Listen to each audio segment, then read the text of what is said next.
Hey there! Today we're going to make some finger puppets using these bases from achildsdream.com.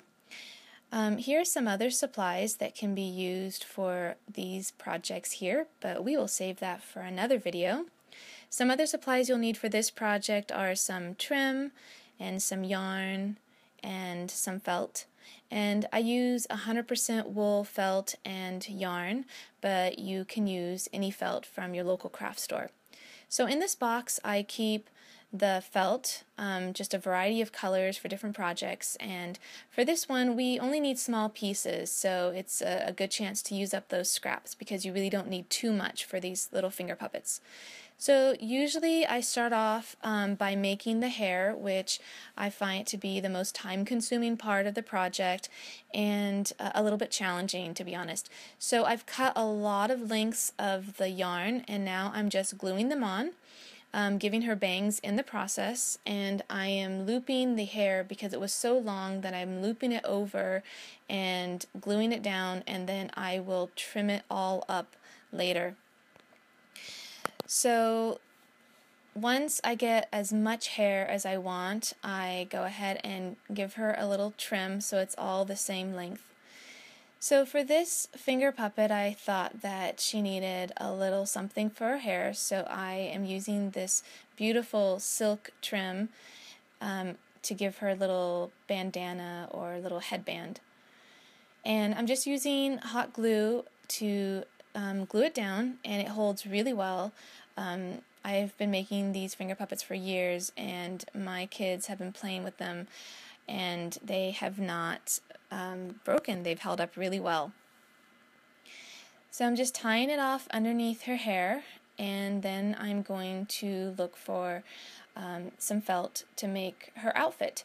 And I'm using this pink felt, which I think is possibly hand-dyed, and just trimming it down so that it fits the base. And once I figure out what size it is, and that it's the appropriate size, then I cut slits in the top so that it can fold down well over the top of the finger puppet.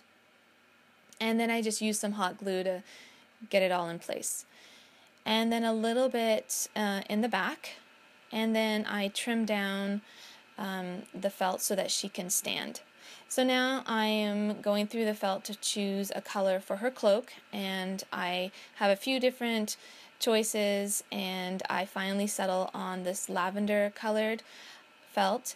And since I don't really measure and I don't use a pattern, I'm just eyeballing this. Sometimes I cut the pieces too big and then you need to be trimmed down. So once I figure out how short I want it, then I can glue it in place.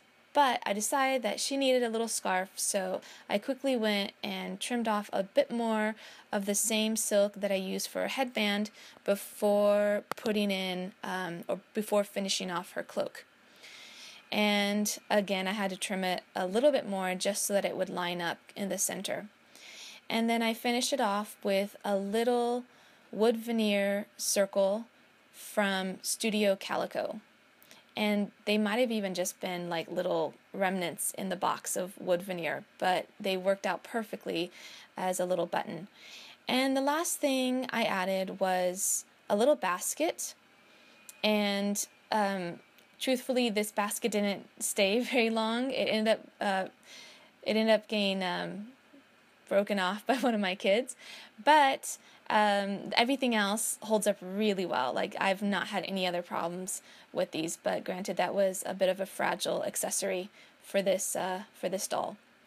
And I think that she's done. Just looking her over one more time, and there she is, the finished finger puppet. Alright guys, thanks for watching.